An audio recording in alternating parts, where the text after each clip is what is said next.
히브리서 이번에 5번째 시간은 이제는 4장은 이제 여호수아가 등장을 합니다. 그래서 예수 그리스도가 여호수아보다 이렇게 월등하신 분이심을 이제 증거하고 있다. 그렇게 이해하시면 돼요. 우리 지난 시간에 배웠던 3장을 기억해 보시면 3장은 이스라엘 백성의 광야 생활의 역사를 기반으로 해서 이제 대환란 때 히브리인들이 그런 똑같은 시험을 당할 거다. 이렇게 제가 설명드렸죠. 그렇죠? 4장은 뭐냐? 역사적으로 보면 광야 생활 뒤는 여호수아의 인도로 가나안 땅에 들어가는 거였어요. 어떻게 보면 이스라엘 백성의 그게 하나의 종착지고 거기에 들어가서 이제 안식을 누리는 거죠. 그 역사적 사실을 여기서 제시하는 이유가 뭐냐? 바로 그게 예표가 된다는 거죠. 광야 생활이 대환란의 예표였다. 그러면 가나안 땅으로 들어가서 당시 이스라엘 백성이 안식을 누린 것, 이것은 광야 생활 다음이라 봤을 때, 광야가 대환란이라면 대환란 다음에는 바로 뭐가 있습니까? 재림과 이제 천년 왕국이 있는 거죠. 그렇다면 여기서 4장에서 강조하는 안식은 바로 뭐겠어요? 천년 왕국의 안식을 가리키는 거다, 이거죠. 신구약 성경의 역사를 보면 여러 안식이 있겠지만 사실 궁극적인 안식은 뭐겠어요? 천년 왕국에 들어가는 게 안식이라는 거죠. 하나님은 그게 바로 성도들에게 주시는 가장 좋은 안식이겠죠. 그 안식으로 누가 인도하는 거예요? 예수 그리스도가 인도하는 거란 얘기죠. 바로 그 진리를 여기 4장에서 증거를 하고 있다. 그래서 거기 이제 5번째 거기 제목에 보면 성도들을 더 좋은 안식으로 이끄시는 그리스도란 얘기죠. 그래서 거기 보시면요, 히브리서 3장에요 4장에서는 이스라엘이 광야 생활 이후에 약속의 땅 카나안으로 들어간 역사를 언급하고 있다 이거죠. 그러니까 3장과 4장은 분리해서 보면 안 돼요. 연결되어서 이렇게 여러분이 봐야 된다는 거죠. 당시 그들에게서 그 땅에 들어가는 건 안식이었죠. 그들을 안식으로 이끈 지도자는 누구였습니까? 여호수아였다 이거죠. 그렇죠? 근데 밑줄 친 거 보세요. 그런데 히브리서 기자는 경륜적인 관점에 따라 광야 생활이 대환란의 모형이고 이후에 카나안 땅으로 들어가는 것은 천년 왕국의 안식에 들어가는 것을 예표한다고 서술하고 있다라는 얘기죠. 그렇게 본다면 여호수아 역시 예수 그리스도의 예표가 되겠죠. 그렇죠? 왜냐하면 여호수아야말로 이스라엘 백성을 카나안 땅 안식으로 이끌어 지도자 아니에요. 장차 이스라엘 백성을 천년왕국의 안식을 이끄시는 분도 예수 그리스도예요. 그래서 여호수아가 예수 그리스도의 예표죠. 특히나 여호수아와 예수 그리스도는 굉장히 밀접한 연관이 있습니다. 그건 이제 잠시 뒤에 보기로 하고요. 여기서는 그러면 이제 어떤 걸 얘기하냐? 그러면 여호수아가 예수 그리스도와 견줄 수 있냐? 그게 아니라는 거예요. 여호수아가 비록 이스라엘 백성을 안식으로 이끌었지만 그 안식은 궁극적인 안식은 아니죠. 그렇죠. 사실 이스라엘 백성에서 가장 좋고 최상의 안식은 천년 왕국의 안식이에요. 그러니까 그 천년 왕국의 안식이 더 좋은 안식이다라는 걸 4장에서 강조하는 거고, 그런 더 좋은 안식으로 이끄신 분이 예수 그리스도니까 예수 그리스도는 여호수아보다 어떤 거에 더 월등하신 분이다. 여러분이 그런 취지로 이해를 해야 된다는 얘기예요. 우리 그러면 이제 4장을 통해서 구체적으로 한번 이렇게 이 안식에 관한 주제를 살펴보겠습니다. 1번 보십시오. 히브리서 3장 4장에 4가지 안식이 발견이 되는 거예요. 여러분이 이 신구약 성경을 통틀어서 이제 안식이란 주제를 볼 때는 4가지 안식이 있다는 점을 여러분이 기억하시면 됩니다. 여기 히브리서 4장을 보면 4장에서는 안식, 쉬었다 이런 표현이 많이 나와요. 그러면 어디서부터 먼저 그 안식을 언급하고 있냐? 4절 보세요. 어느 곳에선가 7째 날에 관해서 이렇게 말씀하시기를. 7째 날이라는 특이한 표현이 나와요. 그런데 4절에 하나님께서 7째 날에 그의 모든 일에서 어떻게 하셨대요? 쉬셨느니라. 여러분 벌써 여기서 감이 올 거예요. 7째 날에 쉰 사건, 어떤 사건이에요? 창세기 1장 2장에서 6일간의 재창조한 다음에 7째 날에 하나님이 어떻게 했다 그랬어요? 쉬셨다고. 바로 그걸 얘기하는 거죠. 그리고 이제 11절도 이제 우리가 그 안식에 들어가도록 힘써야 한다. 이렇게 나오죠. 그리고 또 10절에도 그 안식에 들어간 사람은 하나님께서 자기 일에서 쉬신 것 같이 그도 자기 일에서 쉬었느니라 이렇게 말하고 있죠. 예. 그러니까 하나님께서 일곱째 날에 안식한 것, 그것도 역시 중요한 의미를 가진다는 걸 우리에게 여기서 보여주는 거예요. 예. 자, 그러면 괄호 1번 보세요. 최초의 안식이라는 거죠. 자, 바로 재창조 때 하나님께서 6일간 창조하시고 일곱째 날에 쉬신 것을 가리킨다. 아까 설명드렸죠. 자, 밑에 동그라미 1번. 자, 하나님 자신이 쉬셨어요. 그래서 이 안식을 기초로 해서 자, 하나님께서는 시내산에서 모세에게 바로 뭐를 주신 거예요? 안식일을 주셨다는 사실이에요. 자, 안식교인들이 오해하는 거, 또 많은 이 교파들이 오해하는 게 뭐냐면 안식일이라는 이 규례가 창세기 2장부터 있었다라고 오해하는 사람들이 많아요. 아니에요. 안식일이라고 딱 이렇게 규례를 지정한 것은 율법이에요. 그러니까 율법이 주어지기 전까지는 안식일이라는 개념이 있었어요? 없었어요? 없었어요. 그래서 창세기에 보면은 아브라함이든 뭐 노아든 뭐 이삭이든 야곱이든 안식일을 지켰다는 말이 있습니까? 없습니까? 없는 거예요. 그러니까 창세기 2장의 기록은 모세가 이제 나중에 율법을 받을 때 계시를 받은 거죠. 왜? 여러분, 하나님이 창조할 때 모세가 있었어 없었어요? 없죠. 어떻게 알아요? 자기가 하나님이 일곱 시간 신지 안 신지를. 그걸 하나님이 알려준 거 아니겠어요? 그렇죠? 그러니까 그 기록만 보면은 그냥 하나님이 쉬셨다, 그냥 그 사실만 알 텐데, 그걸 기반으로 보여 하나님은 그분이 택한 백성에게는 너희도 안식을 해라. 그래서 일곱째 날에 바로 뭐를 제정한 거예요? 안식일을 제정한 거예요. 그 이후부터 안식일이라는 게 있는 거예요. 자, 그래서 거기 에스겔 20장 20절 그 동그라미 1번에 제가 9절 기재해놨죠. 그래서 안식일을 뭐라고 얘기합니까? 하나님과 이스라엘 사이에 뭐라고 규정을 해요? 표적이라고 규정하는 거예요. 표적. 자, 표적은 뭡니까? 하나님이 이스라엘 백성에게 주시는 거죠. 그렇죠? 예, 그러니까 표적은 유대인에게만 해당이 되는 거예요. 그러니까 안식일은 오직 누구에게만 적용되는 거예요? 유대인들에게만 적용되는 거예요. 예. 그 이전에는 그냥 하나님이 쉬셨다는 하나의 원리만 보는 거지, 안식일을 마치 법으로 지켜야 되는 것, 이것은 유대인들에게만 주신 거란 얘기죠. 율법으로. 그래서 하나님과 유대인 사이에 뭐라고 얘기한 거예요? 표적. 이방인이 아니다라는 거예요. 교회가 아니다라는 거예요.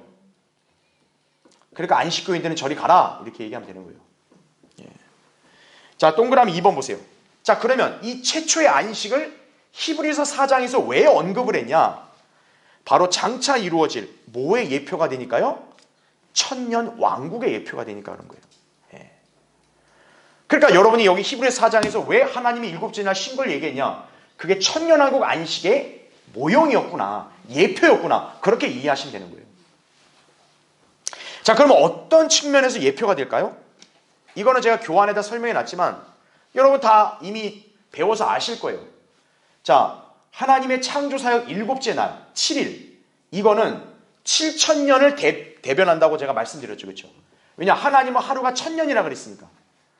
그러면 창조 6일간은 인류 역사 6,000년인 거고, 일곱째 날 쉬었다, 일곱 번째 1,000년이 바로 뭐예요? 1,000년 왕국이구나. 바로 그런 측면에서 어떤 거예요? 이 창조사역 7일째에 하나님이 쉰 것은 1,000년하고 안식을 예표한다. 경륜적으로 여러분 그렇게 이해할 수 있는 거란 얘기죠. 자, 이게 첫 번째 안식이에요. 자, 그럼 괄호 2번.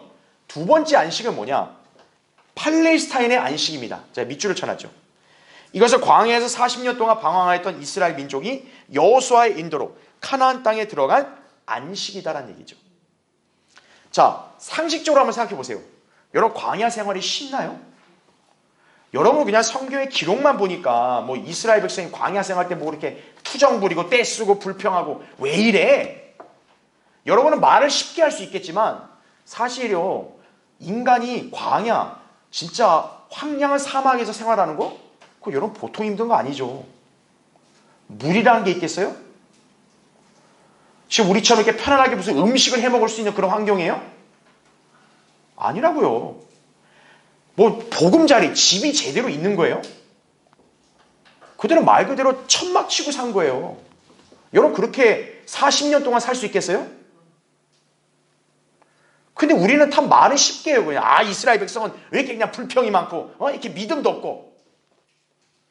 정작 자기 자신은 그렇게 못하면서. 그죠?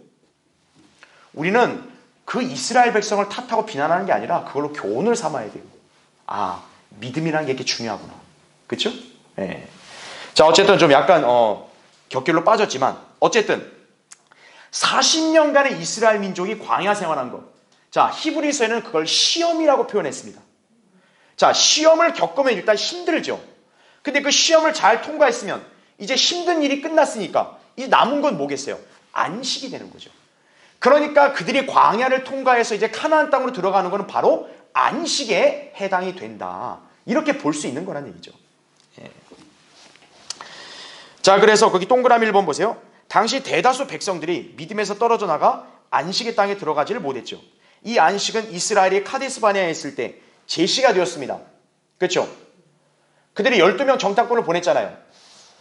하나님이 정말 말로만 약속했던 땅이 실제 어떤 땅인지를 다 봤단 말이에요. 근데 문제가 10명의 정탐꾼들이 믿음 없음으로 인해서 나쁜 소식을 이렇게 전파한 거죠. 그래서 백성들 대다수를 오염시켰습니다. 뭐냐? 그냥 하나님이 그냥 말 그대로 그냥 이건 공수표 날린 거다. 이거 우리 못 가진다. 못 들어간다. 이거예요. 하나님의 약속을 신뢰 안 했죠. 시험에서 떨어진 거예요. 그래서 백성들이 그 나쁜 소식에 귀를 기울여 결국 거부했죠. 자, 그 결과가 어떻습니까? 그들은 카나안 땅이라는 안식에 들어갔어요? 못 들어갔어요? 못 들어갔습니다. 시험을 통과를 못했기 때문에 안식이 주어지지 못한 거예요. 자, 그 우리 지난 시간에 공부했어요. 바로 그게 뭐라 그랬습니까? 장차 대환란을 통과하는 히브리인들 중에 믿음을 인내로 끝까지 못 지키면 천년왕국에 들어갈 수 있다 없다? 없는 거예요. 바로 그거의 하나의 모형이라고 제가 말씀드렸죠. 그렇죠. 자, 그거의 연장선상으로 카나안 땅에 들어가는 안식은 뭡니까? 대환란 때 믿음을 지킨 유대인들이 천년왕국으로 들어가는 거에 예표가 된다. 그렇게 이해하시면 되는 거죠. 그래서 어때요? 그 당시에 12명 중에 10명이 나쁜 소식을 얘기했어요. 그럼 여러분 뭐 그때 뭐 핸드폰이 있겠어요? 뭐 무슨 카메라가 있겠어요? 전적으로 그 사람들이 하는 말을 들을 수밖에 없는 상황에서 여러분 10명의 말을 신뢰하는 게 쉽겠어요? 2명의 말을 신뢰하는 게 쉽겠어요? 그거 엄청난 시험이에요, 사실은. 그런데 어떤 거예요? 이 여호수아 칼렙과 또 그들의 말을 들은 소수의 사람들은 하나님의 약속을 믿은 거죠. 다수의 사람들의 증언이 아니라 보이지 않는 하나님의 그 말씀을 믿은 거죠. 그 말씀을 굳게 붙들었죠. 그게 바로 행위로 구원을 유지할 수 있는 비결인 거예요. 그게 이제 대환란에 들어갈 히브리인들이 유념해야 될 사실인 거죠. 그러니까 대환란 때 믿음을 지킨다는 거 굉장히 어려운 일이에요. 광야 생활 때도 어려웠는데 대환란은 더더욱 어렵죠. 그러니까 히브리서에서는 더욱더 강조하는 거예요. 정말 경각심을 가지고 정신 차리고 너들 이 역사의 교훈을 반드시 마음에 새겨서 니들이 환란에 들어갔을 때, 시험에 당했을 때 절대 니네 조상처럼 되지 말라. 그렇게 경고하는 거예요. 그러면 어떻다는 거예요? 니네 조상들 중에서도 여호수아 칼렙은 안식으로 가지 않았냐. 니들도 천년왕국의 안식으로 들어간다는 사실이에요. 자, 그래서 동그라미 2번. 그래서 아까 제가 설명한 대로 밑줄 친 것만 보면 이 안식도 미래에 있을 천년왕국의 안식의 예표가 된다는 사실이죠. 자, 그래서 맨 밑에 동그라미 3번. 민수기 14장에서 10명의 정탐꾼이 나쁜 소식을 전하는 동안 여호수아 칼렙 단 2사람만 좋은 소식을 전했습니다. 그렇죠? 10명은 저기 가면 다 죽어. 그러나 여호수아 칼렙은 쟤들 아무것도 아니야. 우리 밥이야. 하나님이 이 땅을 주기로 했으면 우리가 그냥 들어가기만 하면 쟤들 다 이길 수 있어. 좋은 소식이죠. 10명은 나쁜 소식이죠. 자, 이 좋은 소식을 히브리서 4장 2절에는 뭐라고 얘기하냐면 복음이라고 얘기합니다. 복음. 자, 그래서 다음 페이지 넘겨주시고 여러분 거기 2절 보세요. 4장 2절. 복음을 전해 들은 것은 그들이나 우리나 마찬가지나 이렇게 얘기하죠. 자, 여기서 그들이라는 건 바로 조상들을 얘기하겠죠. 여기서 우리는 뭐예요? 장차 히브리인들을 얘기하는 거죠. 그러니까 광야 때 카데스 바네아에서의 소식을 그들도 들었고 대환란 때도 그들도 복음을 듣겠죠. 물론 그들에게 복음은 이제 왕국 복음이겠죠. 그렇죠. 그런데 보세요. 전파된 말씀이 그들에게 유익을 주지 못한 것은 그것을 들은 자들이, 잘 보세요, 뭐를 결합시키지 못했기 때문이래요? 믿음을 결합시키지 못했기 때문이라. 그러니까 여기에 믿음은 오늘날 교회 시대에 우리가 구원받았을 때 믿음과는 달라요. 우리가 구원받았을 때 믿음은 그냥 하나님의 선물로 준 거고 단순하게 받아들인 건데, 이 사람들은 뭐예요? 이 소식을 듣고 나서 자기의 믿음으로 그걸 결합시켜야 되는 거예요. 딱 이거를 그대로 행해야 된다는 얘기예요. 왜? 이 복음의 내용이 뭐예요? 예수님이 다 했다 이게 아니라 이 복음 역시 마찬가지거든요. 말 그대로 구원받으려면 끝까지 거룩함을 지키라 이거거든요. 그러니까 자기에게 이걸 적용하게 되면 행위로 구원을 지켜야 된다는 얘기가 되는 거죠. 그렇죠? 그래서 지금 여기서도 지금 하나의 역사적 예를 통해 이 히브리인들, 대환란에 들어간 히브리인들에게 교훈을 주는 거죠. 왜 조상들 대다수가 똑같은 소식을 들었는데 왜 시험에 떨어졌냐 이거예요. 믿음으로 결합 못 시켰기 때문이다. 마찬가지로 대환란 때 너희들도 왕국 복음을 들을 텐데 그걸 너희들이 믿음으로 결합시키지 못하면 니들도 떨어져 나간다. 이걸 경고하는 거예요 지금. 자, 동그라미 4번 보세요. 이제 교환에. 그래서 여호수아는 예수 그리스도의 모형이 되는 것이죠. 자, 여호수아가 이스라엘의 뭡니까? 군대 대장이에요. 왜냐하면 이스라엘은 출애굽할 때부터 출애굽기 12장에 뭐라고 했냐면 군대라고 얘기했어요. 군대. 하나님의 군대예요. 여러분, 이스라엘이 그냥 한 무리가 아니라 이스라엘은 군대라고 묘사하는 거예요. 그러니까 그 군대를 이끌었던 지도자는 모세였고, 그리고 실질적으로 이제 군대라면 싸워야 되잖아요. 이스라엘이 출애굽한 이후에 이제 광야에 들어가서, 카나안에 들어가서 거기에 정착해 있는 이민족들을 정복해야 되잖아요. 싸워서. 그 전투를 누가 지휘하는 거예요? 여호수아가 지도하는 거예요. 여호수아를 군대 대장이라고 묘사하는 거예요. 자, 그러면 그 군대 대장의 인도에 따라서 이스라엘 백성은 결국 팔레스타인이라는 안식의 땅 들어갔죠. 그 이민족들 다 물리쳐 승리했죠. 자, 마찬가지로 그 여호수아가 누구를 예표하는 거예요? 예수 그리스도를 예표하는 거예요. 그럼 예수 그리스도도 어때요? 하나님의 백성을 이끌고 적들을 물리친 다음에 천년하고 안식으로 그들을 데리고 가야죠. 바로 재림과 아마겟돈 전쟁이죠. 그래서 예수 그리스도 역시도 군대 대장인 거예요. 그래서 예수 그리스도가 재림하시면 바로 적그리스도 이방 민족들을 다 진멸시키시고 이스라엘 백성은 이제 그 팔레스타인 땅, 안식의 땅으로 데려가신다는 얘기죠. 그래서 천년왕국이 수립이 되는 거죠. 바로 그 안식일을 여기서 설명하고 있는 거예요. 그래서 여러분 거기 4장 8절을 보세요. 그 4장 8절에는 예사롭지 않은 말씀이 나오는 거예요. 거기 보면 만일 예수가 그들에게 안식을 주었더라면 이렇게 나옵니다.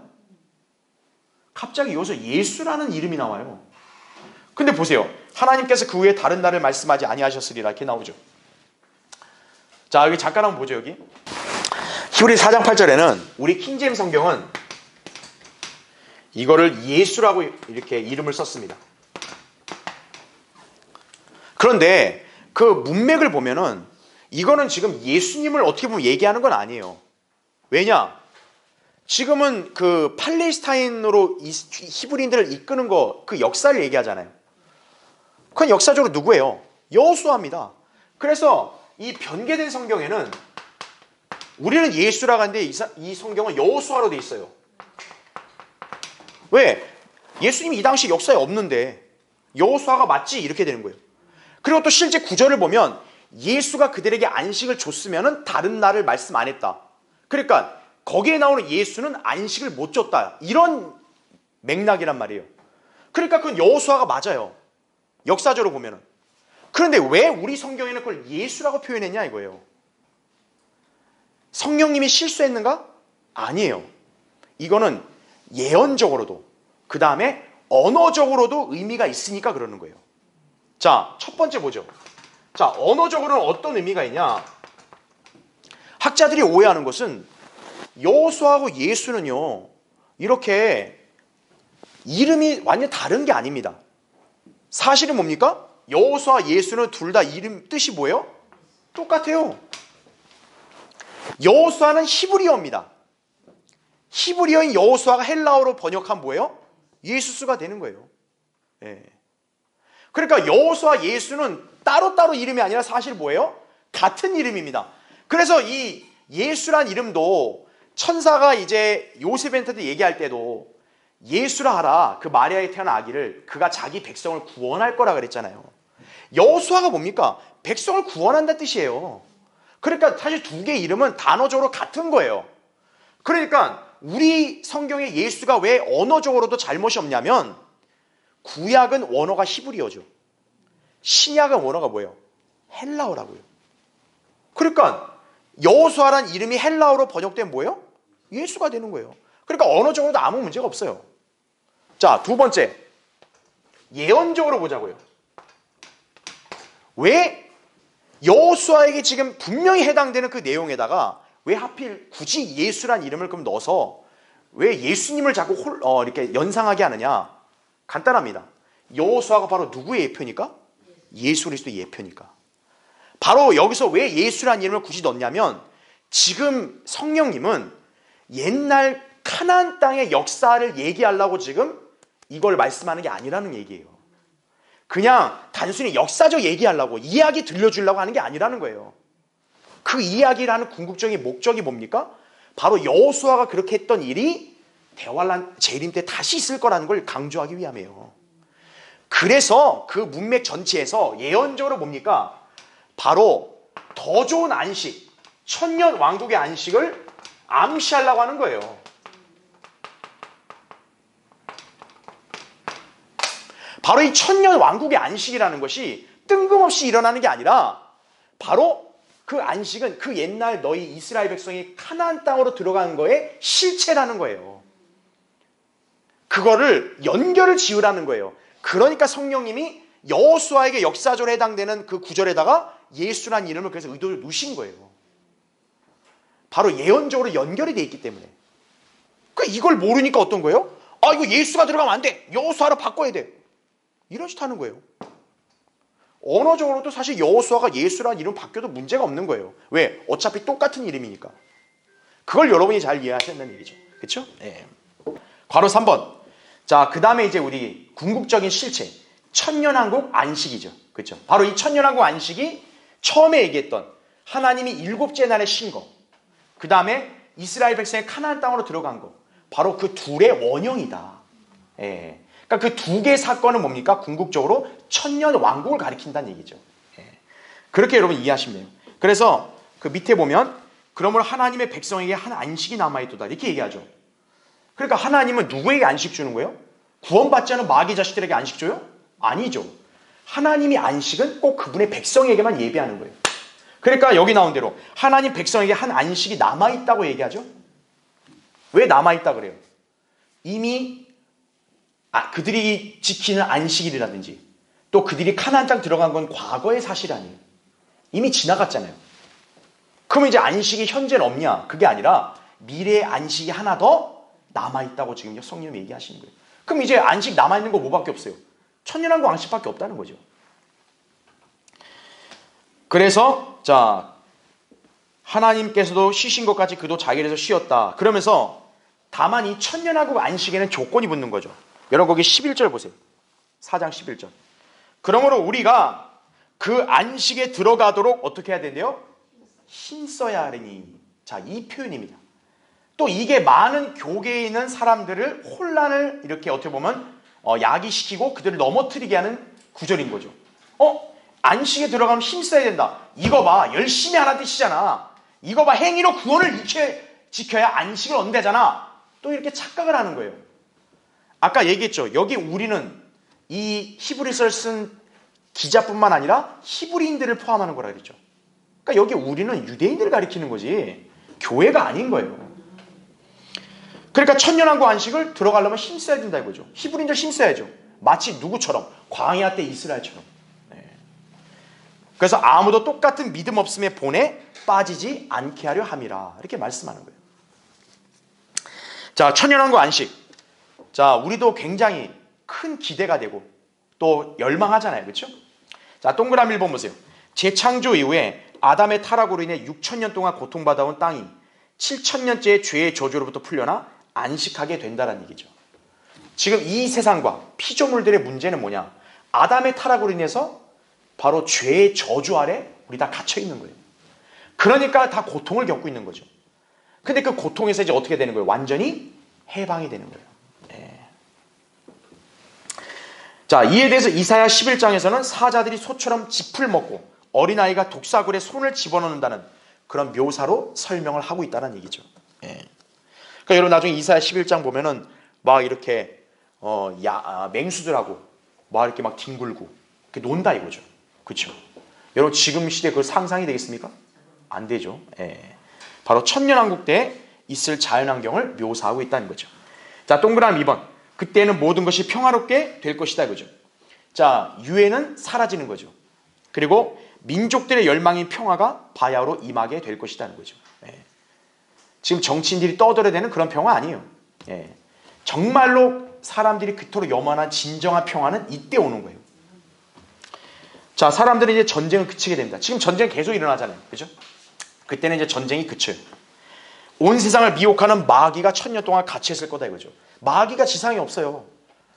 그런 세상이면 얼마나 좋습니까? 그렇죠? 그 다음 화평의 통치자이신 예수 그리스도께서 다스리시는 평화의 시대가 도래할 것이다 라는 거죠. 예. 머저리 같은 인간들이 정치하는 그런 일이 없다는 거죠. 이제. 예. 자, 동그라미 3번. 현 교회 시대에 예수 그리스도의 피로 거듭난 그리스도인들 휴거를 거쳐 천년왕국 땅에 들어가 예수 그리스도와 함께 통치할 것이다 이거죠. 이게 유대인이나 이방인과 다른 우리만의 독특한 지위이자 은혜예요. 그들은 그냥 왕국에 들어가는 거지만 우리는 뭐냐? 우리는 예수 그리스도와 함께한 공동 상속자가 되는 거예요. 우리는 거기서 통치하는 그런 지위를 받게 된다는 얘기죠. 물론 그건 여러분의 믿음의 생활에 여하에 달려있는 거죠. 그렇죠? 로마서 8장 17절, 디모데후서 2장 12절, 골로새 3장 24절. 그러나 휴거되지 못하고 땅에 남아있는 사람들, 짐승의 표를 받지 않고 믿음과 더불어 끝까지 지키는 행위가 있어야 이 안식에 들어가게 되는 것이죠. 예. 자, 그래서 환난에 들어가는 사람들은 구원받지 않은 사람들이 들어가는 거예요. 교회 시대에 구원받은 사람들은 누구를 막론하고 환난 전에 휴거가 되는 거예요. 이 진리를 몰라요. 교회들 95, 6, 7% 이상이 몰라요. 이 진리를. 그런 교회에 가 있는 사람들은요, 그냥 헛수고하고 인생을 허비하는 거예요. 자, 괄호 4번 보십시오. 자, 그래서 우리가 세 가지 안식을 봤죠? 그럼 마지막 안식이 뭐냐? 이거는 좀 특별한 안식입니다. 바로 영적 안식이. 그러니까 이건 어떻게 보면 지금 여기 문맥과는 좀 별개라 보셔야 돼요. 자, 이 영적 안식은 예수님께서 십자가에서 다 이루어 놓으신 일 안에서 그리스도인들이 영적으로 쉬는 영적 안식도 있다는 얘기죠. 생각해 보세요. 여러분, 유대인만 하나님 백성인가요? 아니죠. 교회도 하나님 백성이에요. 그러니까 우리 그리스도인들에게도 주님은 여기 나온 대로 백성을 쉬게 한다 그랬잖아요. 그러니까 우리도 쉬어야 돼요. 그럼 우리에게는 어떤 쉼을 주냐? 우리는 영적인 쉼을 준다는 얘기죠. 왜냐하면 우리는 영적 백성이니까. 그렇죠. 자, 동그라미 1번 보세요. 교회 시대엔 누구도 이 안식을 얻기 위해 어떤 수고도 할 필요가 없다는 거죠. 여러분 구원받을 때 여러분 뭐 수고한 게 있습니까? 없죠. 거기 나온 마태복음 11장 28절과 29절을 보면 수고하고 무거운 짐진 자들아 다 내게로 오라. 그러면 내가 너희에게 뭘 준대요? 쉼을 주리라 이거죠. 네. 여러분 여기 가는데 뭐 힘들었어요? 아니라고요. 가서 탁 그냥 십자가 앞에 내려놓고 쉬면 되는 거예요. 주님은 그렇게 하라는 거예요. 은혜죠, 은혜. 그렇죠? 내 멍에를 메고 나에게서 배우라. 그러면 너희가 너희 혼의 쉼을 얻으리라. 영적 안식인 거죠. 자, 그래서 동그라미 2번 보시면 히브리서 4장 10절에서 영적 안식을 찾는 것은 자, 영적 해석상의 문제다. 방금 제가 얘기한 거예요. 지금 이 영적 안식은 히브리서 3장 4장에서 얘기하는 취지가 아닙니다. 사실은. 근데 저는 여기서 왜 얘기하냐면 성경의 용례에서는 영적인 안식도 있다라는 점을 여러분에게 설명드리려고 지금 이 교환에다가 이걸 언급한 거예요. 예. 그러니까 여러분은 이걸 영적으로 해석을 해야지 이거를 히브리서 4장의 교리로 오해하면 안 돼요. 교리로 오해하면 아까 우리 11절 읽었던 대로 힘써야 한다. 야, 열심히 해야 되는구나. 또 이렇게 착각에 빠지는 거예요. 예. 그게 아니라는 점 여러분 잘 기억하셔야 합니다. 그 동그라미 3번에 말하자면 히브리서 4장 8절부터 11절까지는 자, 모두 무슨 안식을 다루는 거라고요? 천년 왕국의 안식을 다루는 거다. 그러니까 그 천년 왕국의 안식을 예표하는 구약의 두 사건을 여기다 그냥 언급한 거예요. 예. 하나님의 일곱째 날에 신 것과 이스라엘이 가나안 땅 팔레스타인에 들어간 것, 이 두 가지가 바로 천년 왕국의 예표였다. 이걸 지금 히브리서 4장에서는 얘기하고 있는 거란 얘기죠. 절대로 교회의 영적 쉼을 얘기하는 게 아니다라는 점 여러분 잘 구분해야 됩니다. 그렇죠? 자, 그 다음에 이제 맨 밑에 2번. 자, 이거는 여러분 히브리서 4장 7절 한번 보세요. 또다시 오랜 세월 후에 어떤 날을 정하시어 이렇게 얘기하죠. 당연히 오랜 세월이겠죠. 왜? 앞에는 출애굽과 광야를 그 가나안 땅을 얘기했다면 7절은 다윗이 말한 걸 얘기하니까 그때로부터 다윗까지는 세월이 흘렀죠, 분명히. 그렇죠?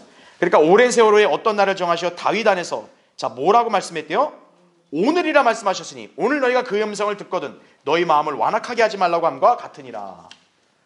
자, 여기서 역시 다윗이 말한 어떻게 보면 이제 시편의 말을 좀 여기서 인용을 하고 있는 거죠. 그렇죠? 자, 다음 페이지 보세요. 자, 3페이지에 맨 위에 괄호 1번.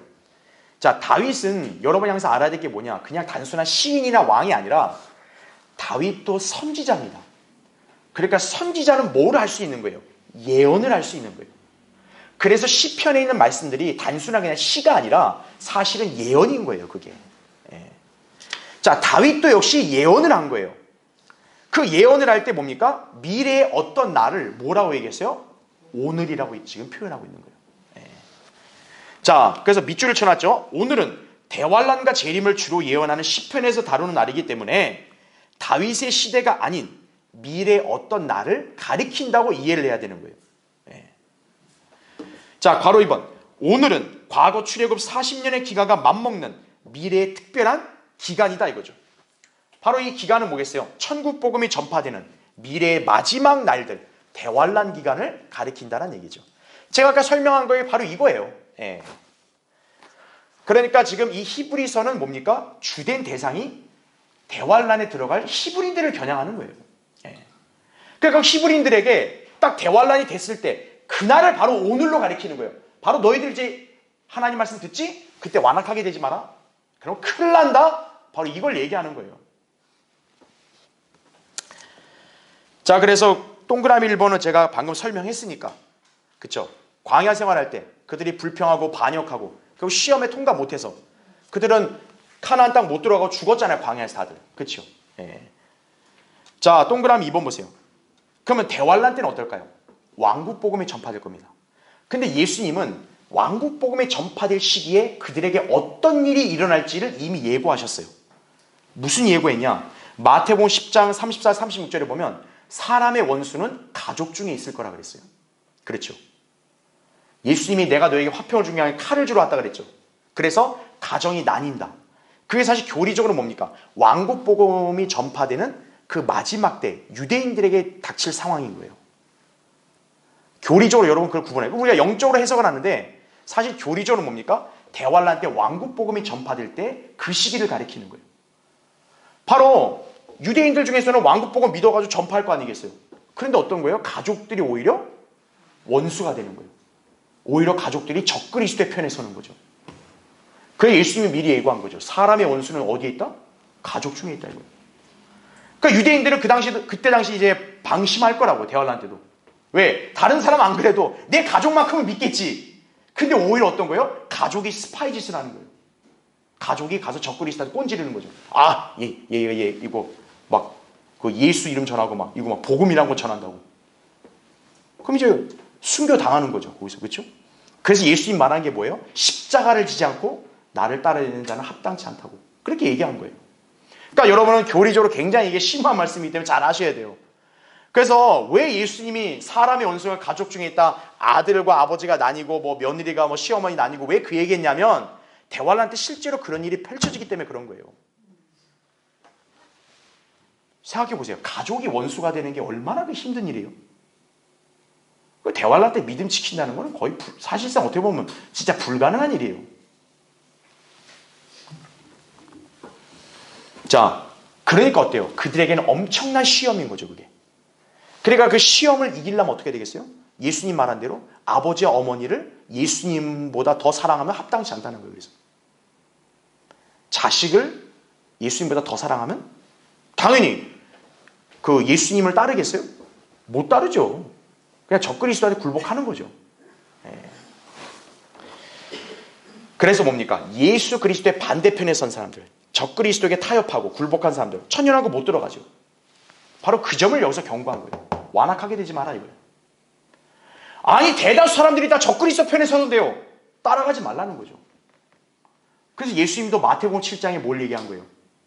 좁은 문으로 들어가라 얘기한 거예요. 좁은 문으로. 그래서 왜? 대환란 때는 넓은 문, 멸망으로 가는 문이 워낙 넓으니까. 대다수가 다 글로 가니까. 여러분 유대인이라고 다 구원받는 거 아닙니다. 이스라엘의 남은 자들이 구원받는 거예요. 그 남은 자들이.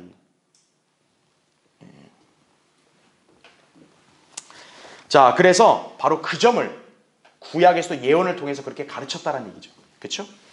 자, 그래서 괄호 3번. 오늘은 과거 출애굽 때 예수 곧 여호수아가 백성들에게 안식을 주지 못했기 때문에 설정된 또 다른 날이다. 그 얘기하는 거예요. 왜? 여호수아가 팔레스타인 땅으로 데려간 거 그 진정한 안식이 아니었기 때문에 그러니까 하나님은 또 다른 날을 정한 거다. 그게 천년왕국이란 얘기죠. 그거를 8절에서 설명하고 있는 거예요. 그럼에도 불구하고 왜 8절에서 굳이 예수란 이름을 왜 넣었다고요? 여호수아가 누구의 예표니까? 예수 그리스도 예표니까. 그 예언적 진리를 우리에게 알려주려고 성령님은 여호수아지만 예수란 이름을 넣은 거라 이거죠. 그러니까 성경이 잘못된 게 아니라는 사실을 여러분이 잘 이해해야 된다는 얘기예요. 그렇죠? 자, 이제 6번째 보겠습니다. 우리의 대제사장이신 성육신하신 말씀이에요. 자, 이건 4장 12절부터 16절까지의 본문인데, 자, 일단 교환을 보세요. 밑에 대환란 때 유대인들을 인도하는 예수 그리스도. 자, 그분을 뭐라고 지칭합니까? 우리의 위대한 대제사장. 자, 제가 항상 얘기했죠. 히브리서에 우리는 항상 히브리인들을 가리킨다고. 그러니까 예수님이 대제사장이라 했을 때는 기본적으로 이제 우리에게 있어서 적용을 많이 하지만 사실 히브리서는 1차적으로 누구에게 적용되는 거예요? 유대인들에게 적용되는 거예요. 그러니까 예수님이 대제사장이라는 것은 유대인들에게 둘 다 적용이 되는 거예요. 예. 자, 그분이 누구냐? 하나님의 아들이시죠? 또 말씀이시라고 증거하고 있다 이거죠. 공교롭게도 4장 12절에는 말씀에 관한 언급이 나와요. 근데 여기 물론 4장 12절은 기록된 말씀, 성경을 가리키는 거예요. 예수님 가리키는 게 아니고. 그런데 그 성경을 얘기하면서 예수 그리스도를 또 얘기하잖아요. 그게 결국 뭐냐면 예수 그리스도와 성경은 별개가 아니라는 거죠. 사실 어떻게 보면. 예수님의 이름이 뭡니까 원래? 말씀이잖아요. 그러니까 따로 떼놓고 생각할 필요는 없다라는 사실을 우리에게 또 알려주는 거예요. 그분의 이름이 곧 뭐니까? 말씀이니까. 비록 성경과 예수님은 별개라 해도 그분들은 완전히 분리된 게 아니라 사실상 연결되는 거니까. 그렇죠? 자, 그래서 이 위대한 대제사장이 무슨 일을 하냐? 중보를 한다 이거예요. 중보. 그러니까 우리는 언제든 어때요? 그분의 은혜 보좌 앞으로 담대히 나아가라고 권면하고 있는 거예요. 그러니까 여기에 권면은 대환란의 고통을 겪는 히브리인들에게 해당되겠죠. 그들이 얼마나 힘들겠어요. 근데 지금 여기서 얘기하는 거 뭐예요? 니들 힘드니까 어떻게 하라는 거예요? 은혜 보좌로 와라. 지금 그거를 촉구하고 있는 거예요. 다만 유대인들만이 아니라 지금 이건 교회 시대에 우리에게도 적용이 될 수 있는 진리다. 그거라는 점 우리 알면 되는 거죠. 자, 그럼 이제 밑에 1번 보겠습니다. 우리에게는 위대한 대제사장 곧 하늘들로 올라가신, 여기도 하늘들이라 얘기하죠. 그러니까 성경은 하늘이 한 개만 있다고 얘기하는 게 아니에요. 하늘은 여러 개가 있음을 얘기하는 거예요.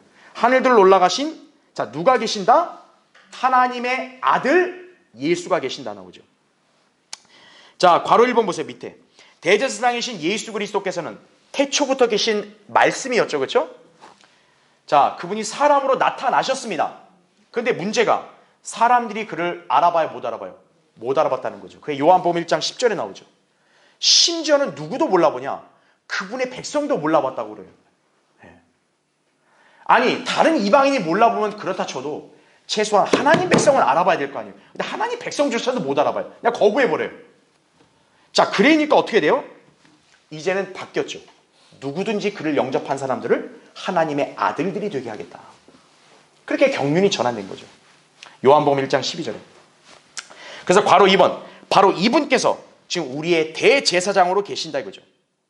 그래서 제가 아까 이게 비록 교리적으로는 히브리인들에게 적용이 돼도 왜 교회 시대 성도에게도 똑같이 적용될 수 있냐고 얘기했냐면 방금 얘기한 그 백성들이 먼저 거부했기 때문에 이제 바뀐 거잖아요. 누구든지 예수 그리스도를 믿으면 하나님의 아들들이 되니까 그 아들들은 다 중보자에게 올 수 있는 거죠. 예. 그래서 여기 약속이 히브리인들과 교회 그리스도인들 다 적용될 수 있다고 우리가 그렇게 얘기할 수 있는 거예요. 자, 그래서 여러분 거기 4장 16절 한번 보세요. 그러므로 우리가 자 주님이 계신 보좌를 여기서 뭐라고 묘사합니까? 은혜의 보좌. 왜 은혜의 보좌라고 할까요? 주님이 은혜를 주시니까. 이는 우리가 자비를 놓고 필요한 때에 무슨 은혜를 주세요? 도우시는 은혜를 주신다. 삶에 여러분 힘든 일이 있다. 그래 하나님께 기도할 거 아니겠어요? 주님께 나아갈 거 아니겠어요? 주님이 도와주시겠죠. 그거를 뭐라고 표현하는 거예요? 은혜라고 표현하는 거예요. 은혜. 그러니까 여러분은 부족한 게 없는 사람들이라고 제가 말씀드리는 거예요. 왜? 힘들고 필요한 일이 있을 때 여러분은 정부 기관이나 은행을 갈 필요가 없는 거예요. 사실은요. 은혜의 보좌 앞으로 가면 되는 거예요. 그럼 주님이 딱 채워주시고 어떻게 도움을 받아야 될지 길을 딱 열어주시는 거예요. 절로 가, 일로 가, 기다려, 곧 너에게 그것이 갈 거다. 다 주님이 그렇게 길을 열어주시는 거란 얘기죠. 그렇죠? 자, 그럼 이제 마지막 페이지 보겠습니다. 자, 마지막 페이지는 이제 4장 15절 보세요. 그러면 여러분이 아니 그러면 왜 예수님은 우리를 중보할 자격이 있습니까? 그 이유를 15절에서 또 말씀하고 있는 거예요. 자, 4장 15절 보세요. 이는 우리의 대제사장은 우리의 연약함을 동정할 수 없는 분이 아니요 그랬죠? 자, 모든 점에서 우리와 마찬가지로 뭐를 받으셨어요? 시험을 받으셨다 이거죠. 만약에 예수님이 시험을 안 받았으면 우리 중보 못해요. 왜? 우리 심정을 공감 못하거든요. 주님 제가 이게 힘들고 슬픕니다. 그럼 하나님 답변은 한 가지밖에 없어요. 왜 슬퍼 그게? 근데 예수님은 공감하는 거죠. 왜? 이 땅에서 겪어봤으니까. 주님 저 너무 배고픕니다. 하나님은 야 다이어트 좀 하고 살 좀 빼. 이렇게 말할 수 있다 할지라도 예수님은 공감할 수 있는 거예요. 왜? 내가 배고픔을 겪어봐서 안다. 내가 목마름을 겪어봐서 안다. 주님이 우리를 동정하시는 거예요. 아, 너 힘든 거? 내가 알지. 그러니까 공감이 되죠. 그렇죠? 두 번째는 뭡니까? 시험을 받았지만 예수님과 우리의 차이점 뭐다? 그분은 죄가 없으시니까. 그분은 시험을 이겼기 때문에 우리를 이렇게 동정하면서 권면할 수 있는 거예요. 얘야, 일어나라. 얘야, 슬퍼하지 마라. 얘야, 힘내라. 왜냐? 주님이 이기셨으니까. 그렇게 우리에게 말하실 수 있는 거죠. 네. 바로 그분이 지금 대제사장으로 계시고 여러분을 중보하고 계시는 거라는 거예요. 그렇죠? 자, 이제 다음 페이지는 이건 제가 신학적인 내용들을 정리해 놓은 거니까 여러분이 이제 집에 가서 읽어보시면 돼요. 즉 뭐냐면, 자, 예수님이 시험을 받았죠. 여러분이 오해할 수 있는 게 그냥 시험을 받으면 내가 바로 죄졌다고 오해하는 사람이 있는데 그게 아니에요. 우리가 이 세상에 살면 세상 자체가 뭡니까? 다 악한 시험들이 늘 돌아다니는 거예요. 그래서 시험이라는 게 나에게 올 수도 있어요. 내가 인식할 수 있어요. 근데 거기서 죄가 되는 게 아니라 죄는 어디서부터 시작되는 거예요? 죄라는 걸 인식하고 나서 그걸 이제 논의하기 시작할 때부터 아, 근데 내가 이거 좀 하면 괜찮을 것 같긴 한데 아, 이거 하면 안 되는데 이렇게 논의할 때부터 죄가 시작된다는 얘기죠. 이게 죄라는 걸 인식하는 순간 바로 뿌리치면 그건 죄를 안 지은 거예요. 예수님도 어때요? 마귀의 시험 받았잖아요. 마귀에게 시험 받아 그게 이런 내용이라는 걸 인식했잖아요. 그러니까 예수님도 인식했기 때문에 인식한 게 죄라고 말할 수 없는 거예요. 왜? 예수님 죄가 없으니까. 인식을 했는데 그거에 대해서 이거 할까 말까 이걸 좀 어떻게 이걸 좀 죄 안 짓고 할 수 있는 방법 없나? 막 이렇게 머리 굴릴 때부터 죄가 시작되는 거예요. 인식하는 순간 죄라고 해서 과감하게 뿌리친다면 죄 지은 게 아니란 얘기죠. 예. 예수님 바로 그렇기 때문에 시험을 받았어도 죄가 없었다. 그걸 제가 설명드린 거예요. 자, 마지막 2번. 본문은 교리적으로 환난 성도들에게 적용이 되죠. 그 기간에는 유대인들 가운데 세상 죄를 제거하는 하나님의 어린 양에 대해 눈을 뜨는 남은 자들이 있을 것이라는 얘기죠. 왜냐하면 대환란 때 믿음의 특징이 뭐냐면 일단 예수 그리스도를 믿어야 돼요. 구약에는 예수님이 없었기 때문에 그걸 믿을 수가 없었지만 대환란은 아니잖아요. 이미 예수님이 등장을 했고 그분이 십자가의 구속을 이뤘기 때문에 그들이 그걸 믿어야 돼요. 그런데 거기에다가 대환란 때는 뭐가 더 필요하다? 행위가 필요하다. 그것을 제가 밑에다 예시를 들었는데 요한계시록에는 그걸 뭐라고 표현했냐? 계명, 율법이라고 표현하는 거예요. 율법. 그러니까 교회 시대는 예수 그리스도만 믿으면 되는데 대환란 때는 뭐예요? 예수 그리스도도 믿고 그렇죠. 율법의 행위를 지켜야 돼요. 그게 모세의 노래라고 요한계시록 15장 3절에 말씀하고 있다는 거죠. 예. 그러니까 이것도 모르는 거예요. 어떤 이단 종파는 여기에 노래를 갖다가 자기들이 써먹어요. 이 노래는 자기들이 몰라요. 대환란에 들어간 사람들만 아는 거예요. 다만 모세의 노래라 했으니 모세는 율법의 상징이잖아요. 그렇죠? 율법과 연관이 있구나. 그래서 믿음과 행위 체계다 이거죠. 그러니까 그들은 항상 뭐가 필요하냐? 굳게 붙들어라. 힘써라. 이게 필요한 거예요. 그래서 히브리서에 여러분 읽다 보면 그런 표현이 많이 나오는 거예요. 굳게 붙어 있어라. 또 서 있어라. 끝까지 견고하게 붙들라. 이런 말이 왜 나오냐? 바로 환난 성도들의 행위 구원이기 때문에 그런 거예요. 그러니까 여러분이 그 점을 잘 구분하시면 된다는 얘기죠. 그렇죠? 자, 어쨌든 예수 그리스도는 여호수아보다 위대한 그런 분이시다. 왜냐? 더 좋은 안식으로 이끄시기 때문이다. 그 점을 기억하시면 됩니다.